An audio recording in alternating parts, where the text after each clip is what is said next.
one nomination, right? Two. So Actually, two. Yes. Outstanding lead actress in a digital drama and writing team in a digital drama. And what do you think? Will you be the one who will go home with 2 Emmys, or maybe one at least? I sure hope so, because this was a lot of work.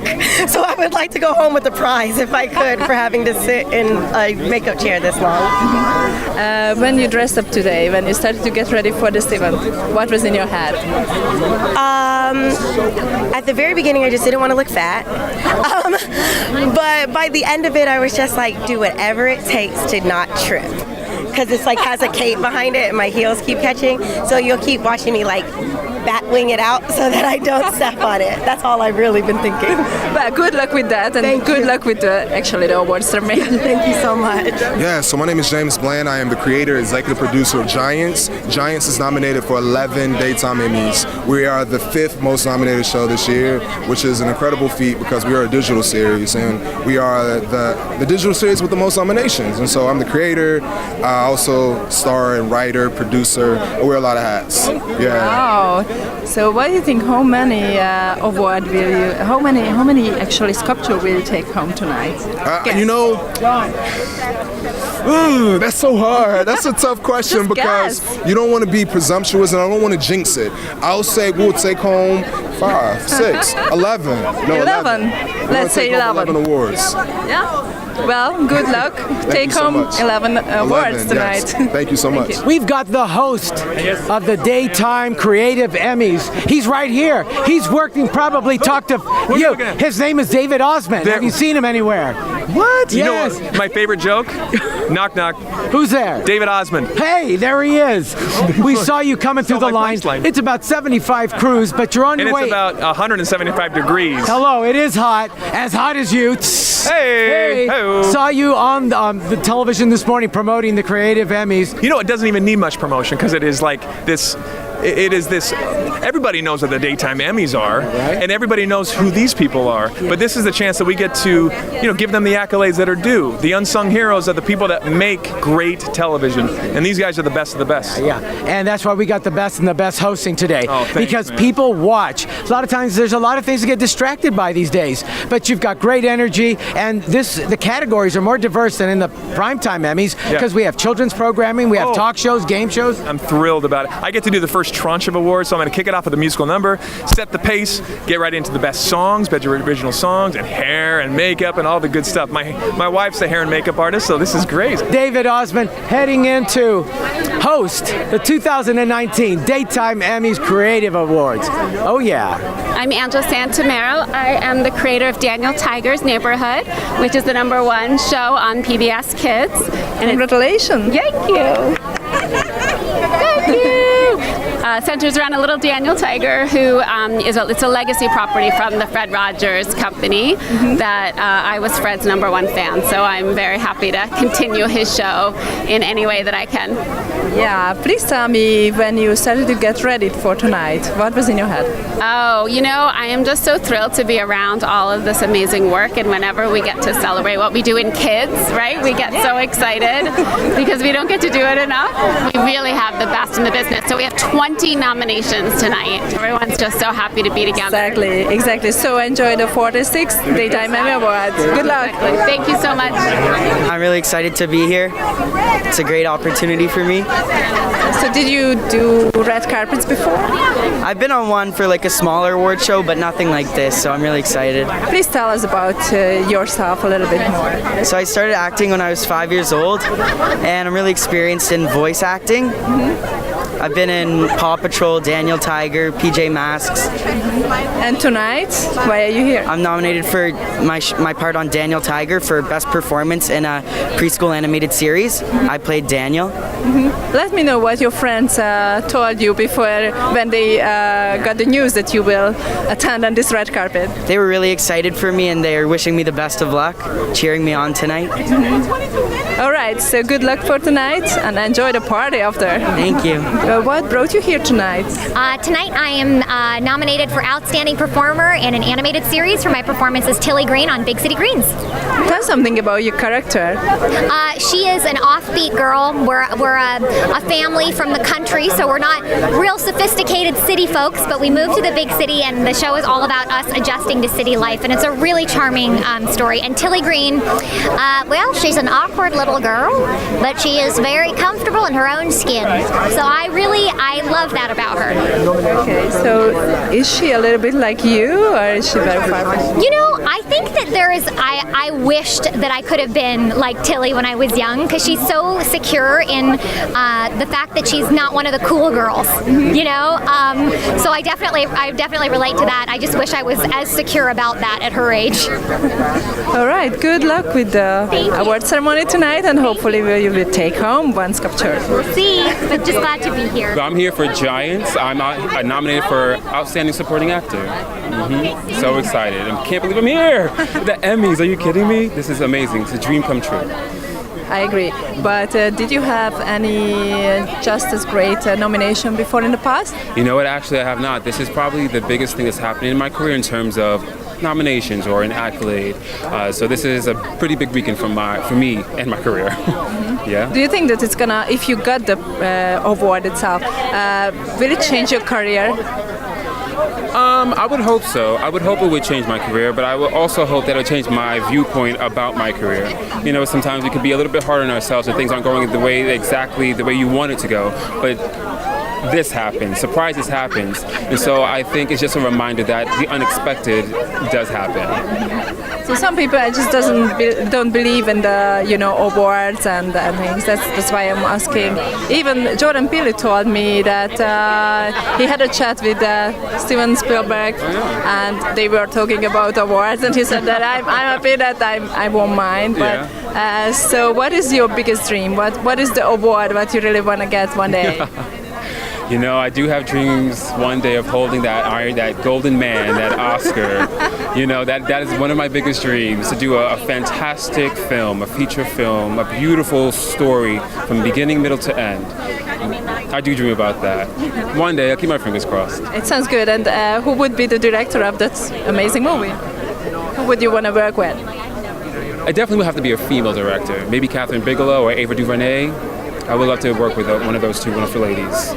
That's interesting what you're saying. Why would you like better a female director? Why did you mention that? Because women have a certain strength that men just don't possess. They have a certain eye, a certain creative taste that men just don't possess. And a lot of the work that has been done or displayed this year in the last few years have really been coming from females. Real stories, passionate stories, stories with nuance, not just guns and fighting and stuff, but something of substance. And I think that would be a really interesting time to share that with someone, a woman directing me. That would be really fun.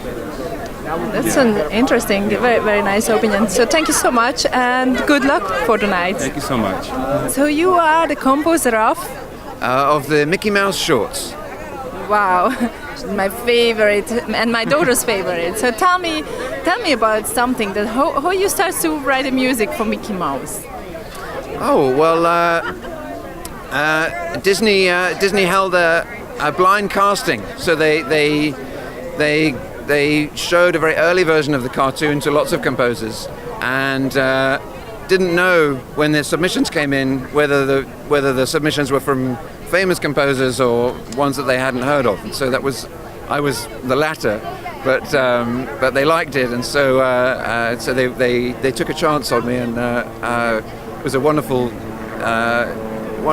way into the industry.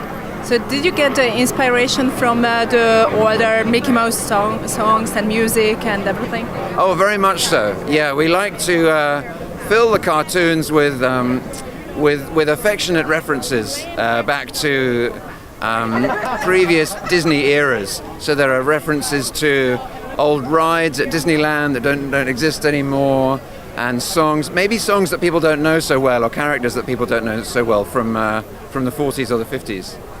I remember when I was a child and I watched some Disney shows. the songs were actually some of the music was original and some of them was like classical. Right. Like I remember in the Tom and Jerry there was some Brahms in it and things like that when they were running around. And I'm Hungarian, so it was the Hungarian Rhapsody from Brahms. And I'm just curious that what about this show? Do you use any other musicians, composers, music? Very rarely. We tend to only refer to Disney things most of the time. This one is unusual actually because it is a little like you're talking about, like Fantasia. It sounds like classical music, but in this case I actually wrote all of it. It's all new music that sounds like classical music, just because the cartoon is so short and we want it to fit together really nicely. So it is a little sort of homage to Fantasia, but actually I have a sort of musicology background, so it was a fun challenge for me to sort of pretend to be Mozart, pretend to be Beethoven. And sorry, I just want to know how you connected. Oh, I'm his wife, and I'm also a singer, so I sing on a lot of the episodes, and we've written some songs together for the episodes as well. Yeah, so you are the woman who is supporting the husband from the back, right? Yes, definitely. Sometimes from the front too, but yes, mostly trying to push him out the door to get to meetings on time. It's probably beautiful to work together on some projects like this. Oh, definitely. I mean, especially being someone who grew up with these Disney cartoons, knowing that we're contributing to the next generation is really special. Yeah. We have a new one, not the one that's nominated, but a new one which the whole episode is a long song that we wrote together, and there's a little piglet in it, and the piglet is also voiced by Elyse. So we're very really much fun. working together on the whole crew behind these cartoons are just fantastic, so we're really lucky to work with them. Do you have kids? Not yet. No, not yet. Oh, okay. Probably, in the future. Just doggies. I'm sure that he or she will be very proud of the mother and father. So, and when they are watching with the friends the Disney shows. So, have fun for tonight and good luck. Thanks very much. Thank you. Tell us something about this show, Bold and Beautiful. It's a lot of fun. We've got a lot of drama going on right now, per usual, and I really enjoy being a part of it. Behind the scene or on actually on the show? On the show. Hopefully not behind the scenes. Not that I know of, but who knows? It's life. You never know, right? But no, on the show. We've got a lot of drama stuff going on, but then again, I don't think we'd be a show if we didn't. So yeah, but I love it. This is a very popular show in America, and you have a nomination tonight. But we don't know too much about this show in Europe. So could you tell us a little bit more about your character, please? Yeah, so I play Sally Spectra. There was my great aunt Sally, Darlene Connolly, who played the original Sally Spectra, and I am her namesake. I am her niece on the show. She passed away a couple years ago, so this is I've been on the show for 2.5 years, and so it's been amazing. It was, when I first came on the show, I was nervous. It's a big shoes to fill. She's amazing and an incredible actress, an incredible human being, but it's been great. I run my own fashion house. I lost my own fashion house. I started it again. I lost it again. So right now I'm in the midst of trying to figure out on the show how to bring my fashion house back, but I'm a fashion designer in a happy relationship, and that's about to take a turn though, and yeah, that's I love my character a lot. She's great, she's feisty, she's sassy, she's always into trouble, so I love it. Yeah. And what about you? Are you always into trouble as an actress or as a girl? I try not to be. I was definitely teacher's pet growing up. Like, I don't want to get in trouble. It always made me nervous. But I've definitely gotten more rebellious as I've gotten older. But not to the end of the negative side of the moral compass. I always stay within range. But gotta have fun, right? Hopefully tonight you won't be in trouble. And actually you will be very happy. Yes. If I got in trouble, that'd be bad. Everyone would see it. Keep your cross of fingers for you. Good luck. Thank you so much. Nice to meet you. What was your first thought this morning when you woke up? I was wondering if it was going to be hot out here. No, I was just looking forward to a great time, having a great time on the carpet, meeting my co-stars, meeting some of the cast of other nominees. And so, it turned out to be what I wanted it to be. Mm-hmm. Yeah, very beautiful people. What do you think? What will be the last thought tonight? Before you're going to sleep tonight, what will you be last thought? The last thought. The last thought. I did it. That would be the last thought. I did it. And if you get the sculpture itself, will it be in your bedroom? And will you? Yeah, I already have a place for it. I already have a place for it. I can feel it. I can see it. And the thing is that I want to bring this home for the Saints. That's my home team. New Orleans is my home team. As you can see, I'm representing New Orleans Saints. They were robbed of the Vince Lombardi trophy from a bad call, so I have the mayor waiting on me. I have the Mrs. Benson, I'm sorry, she's the owner of the team. So I'm dedicating this trophy to New Orleans. Beautiful. Yes. Let's talk a little bit about this show. Okay. So, could you introduce for us your character? If I never saw this show, yes. Who could you introduce? How could you describe yourself? Well, Darius is a guy. Right now, it's at the bottom of life. He's a detective. He's a strong, moral guy from the inception. He went out to Afghanistan, did some wonderful work over there, and came back to the States, and got into a dilemma because his kid took sick, didn't have any resources, and so he made some poor choices. Taking some money from some drug dealers. So he finds himself now decrepit. He finds himself on a moral declivity, and he's trying to find his way back. So second season, he's trying to climb out of the hole that he dug for himself. And so I would say that it's a great show for police officers as well, because many officers are great officers, but conditions sometimes change their values, right? And so you gotta stick to your values no matter what. Mm-hmm. So yeah.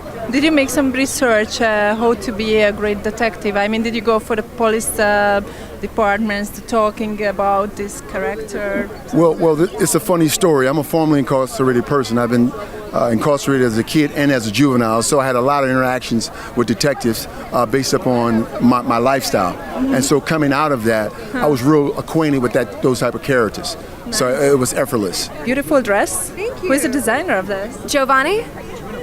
Yeah. Giovanni, it sounds Italian for me. Right, yes. I believe they are, but I'm not sure about that. Okay, just because I saw your face and I thought that maybe you related to Italians. Oh, thank you.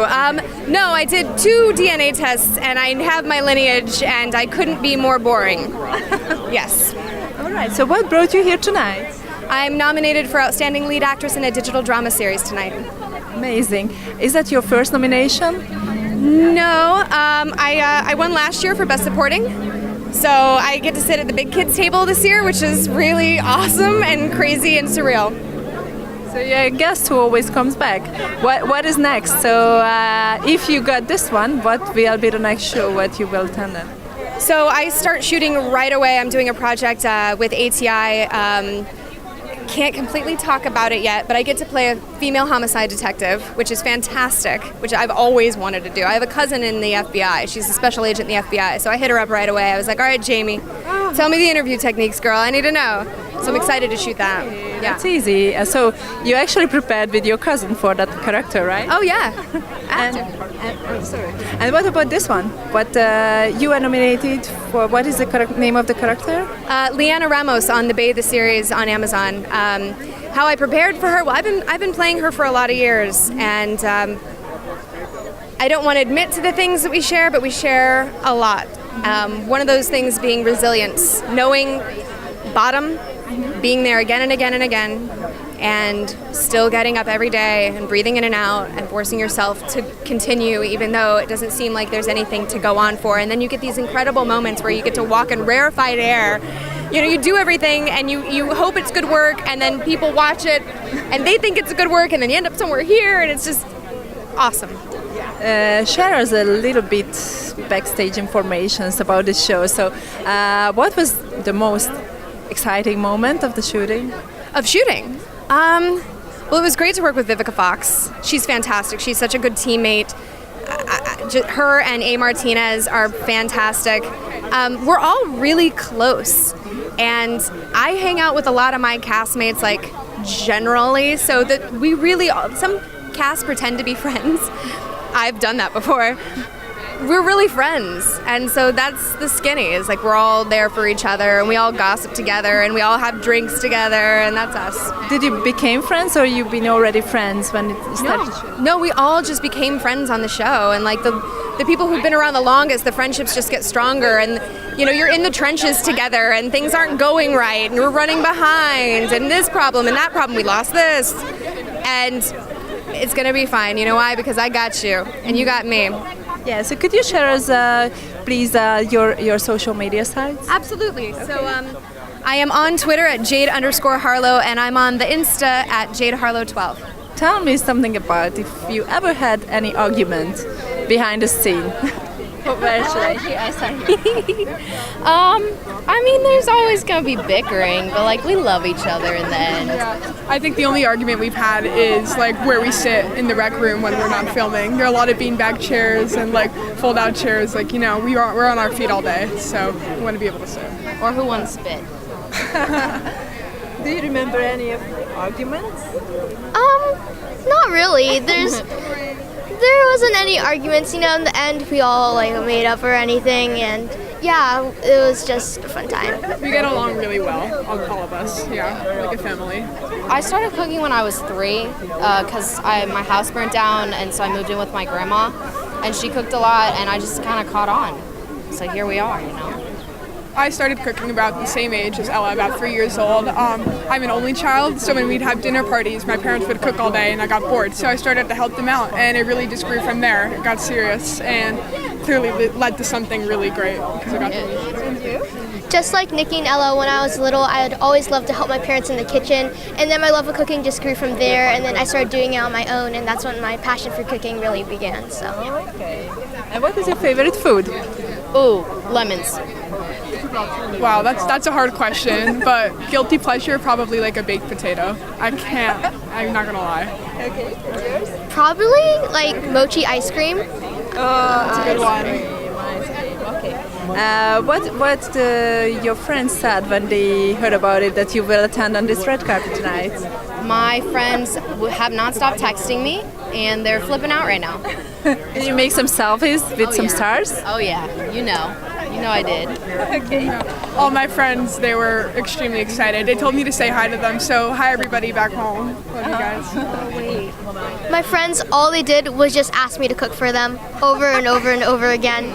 So yeah, that's basically like day-to-day. Everybody's like, oh, can you cook for me? And I'm just like, sure. I'll try to make plans. How old are you? I'm 14. 14? Yeah. Okay, so you can cook. I believe you. But so if you want to cook something for your a girl who you really like, what would it be? Probably, I don't know. Maybe chocolate. Chocolate's like romantic, I guess. I don't know. I have no clue. Okay. And what would you do? What would you make for your, sweetheart? I don't know. I feel like a lot of people like steak. Steak's like a romantic dinner food. So yeah, it's something with steak. Yeah, something expensive. There you go. Yeah. I don't know. I mean, there are a lot of really good fancy things. I agree with Ella though. Steak and lobster are very high end. Have you ever cooked together just for fun at home or? Oh, well, we don't live together. He's from California, Pennsylvania, I'm from New York. Yeah, but have you ever had a chance to get together and make something? Yeah, we definitely got together. Ella's visited the city quite a little bit, so we meet up whenever we can. But, we don't get to visit the West Coast a lot. It's a long flight, but whenever we do, we definitely go out to our favorite dumpling restaurant. We have a favorite one, Din Tai Fung. So we definitely head out there. We have a lot of great food memories together. Oh my gosh. It's a legendary show that you're with, and you've been probably one of the few actors that has had this longevity, I'm very fortunate. I just had my 37th anniversary on The Young and the Restless, so very honored. Well, you're ageless on it, and your talent is what keeps the viewers coming back, because we get attached to people. We see you on TV, we like you, and we like your storylines and the trouble you get into or you're associated with the shows, and it keeps the audience coming back if you get connected with people like people have with Esther. Yeah, that's good. Yeah. It's a good thing. Well, tonight, wishing you a great time at the 2019 Daytime Creative Arts Emmys. Yes. It's my favorite one because we're honoring the people behind the camera that make those of us in front of the camera look good. Without them, we'd be in big trouble. So I'm here to honor them. They're extremely important. There it is. Heard it from a pro. Want to be a pro? Listen to what Kate said. You know, it was 90 degrees, sun was blazing down, but now the sun is ducked in behind the building here, and we've got Emmy-nominated talent sitting right here in front of us, and it's a great opportunity. Your conversation is all nominated. Thank you. I'm nominated for Outstanding Writing and Directing. And Lou? Best Guest Performer. And he is. Wherever he guests. Non-gender specific, too, which I kind of love. I've seen him. For both. Yes, I've seen him guesting on talk shows, on television shows. But really, to have someone of a loose stature really helps to bridge audiences that may not always catch internet content shows. Right. No, it was, very exciting for me. I aim high as a writer and a director, and I always have. I have a lot of years behind me in the theater before I moved here about 4 years ago. So when I was writing Conversations in LA, it was a little rocky start for the first 2 seasons because it was a one take, and people were kind of like, what? Even my first cinematographers were like, we're not doing this. No way. I'm not going to stand for 30 minutes and walk around a room. So, it was really an honor for me to get Lou in this project. I think that I was just stunned and very pleased. I felt like I reached a whole new level with my work. Yeah. Well, let this be a lesson to everybody. If you have a vision and you have the drive, go out there, tell your story. Do it your way. You never know. You might get nominated for an Emmy, okay? That's true. And I would like to share for Latinos in the house, right? We've got my Filipino brother here, nominated for an Emmy. I'm out here on the red carpet. And then Mario Lopez. Yes. Yeah, he's hosting Sunday night, so it'll be fabulous. I'm going to have to get some dimples before then, just to kind of help fit in. I have dimples, but they're in the wrong place. Hello. This is a special weekend. It is. We're very, very excited, really thrilled to be here, and we have our fingers and our toes crossed. We have 7 nominations, so we'll see what happens. But along the way, very, very excited. Well, you guys have set a precedent. You guys have broken this game wide open. Before, web series and content media, okay. Now people are paying attention because you guys are winning Emmys, and not just once or maybe for some cinematography, acting and writing and directing. And now a record could be set, if I understand correctly, over the weekend. Yeah. Tell the folks about what could happen. Oh, goodness. Is that okay to share that? Yeah, that's okay. We've taken home the Emmy and we're very, very grateful. And we're up against so many really, really amazing shows. So, it just really helps us feel even more, have gratitude for it. But we've taken the Emmy home for Outstanding Digital Drama Series for the last 4 years. So we're up for our 5th one this year. So we probably will be breaking the records if we take home another one. So, I don't know what's going to happen, but... How gracious is that? If you want to be a creative and successful at it, learn a little bit from Celeste. Look how gracious she is, acknowledging the other people. A lot of times in our industry, it's very selfish business. People are out for themselves, and my picture, and my line, and my song, and my. But you have a purpose behind what you do. And that is to bring a great team of people together. You do it amazingly, and that's why you guys have stuck together. There's not been a lot of changes in the, in the team, right? With Christos Andrews, Gregory Martin, and of course yourself as the anchors, and then you brought in people. For you people to bringing in named stars from major soap operas, and that they want to be on your show. You really have changed the game, and you deserve all that acknowledgement. Thank you. And it shows you the power of the ladies out in the world. Give them a chance, and they can do it even better than anybody else, especially this one here. Thank you, Jamie. You're Big hugs. I love my Celeste Fianna. Oh, thank you. Be watching her show. Yeah. Binge the Bay. Binge the Bay on Amazon Prime, and we'll be out there soon enough on a lot more networks. So we're working on all of that. I've never been to the Emmy Awards, so this is mind-blowing for me. A lot of people kind of take it for granted. You brought already up that you were brought into a winning show, but they wouldn't bring on somebody who wasn't a winner. Yeah. And I'm so glad that you're here at the Emmys for the first time, because you'll be back again next year getting your nomination and maybe your win. Well, I would be flattered if that happens. I would be incredibly flattered. It's the Irish luck, my friend. Well, yeah, of course it is. What else you going to do? Yeah, right? Well, and also they may be setting a record this weekend, because the digital programming in the world that we live in today now has really opened up the main road. It's not just, with a major studio. Yeah. You guys, we are the major studio now. You know, I mean, I'm tickled to be a part of this, but, you know, I've never really restricted myself to the medium. You know, whether it's a rich guy that wanted to make a private funded film for his wife on her anniversary, I really look at the content, and I fell in love with this character. I didn't find out till afterwards that it was a streaming, which didn't mean anything to me at all. It wasn't a detraction, it wasn't a bonus, it was just, I wanted to be a part of that material. So, and originally from where? I'm from Texas. Texas, Yeah, okay. I'm from Texas. Why'd you catch that in the dialect? Yeah, a little bit. Yeah, a little bit. My daddy's from Laredo, Texas. Boy. Right, yeah, so Texas folk, we all pick up on each other. Right there. Yeah.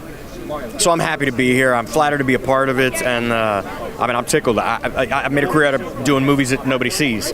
So to be a part of something that, you know, people are actually watching is kind of crazy. You know? Well, thanks for stopping by. We know that you're rushing into the Emmys, and then the big night on Sunday. So it is kind of building up towards a big payoff, I really think. Either way, we're in the game, and glad to meet you, and glad to see you here, right? I'm going to hit that buffet. Yeah. I'll save you a meatball. Thank you, buddy.